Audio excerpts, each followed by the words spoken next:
i suoi occhi. In loro tutte le mattine sono primordiali. In loro la meravigliosa Santorini si risveglia. In loro il segreto di Via Lattea. E Sofia è ancora santa.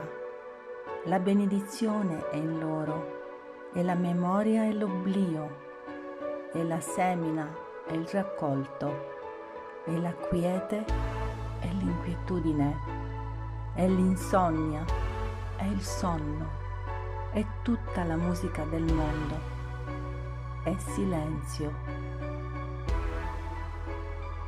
Io sogno lì, io posso lì, io rido lì, benedetto, abito lì, qui.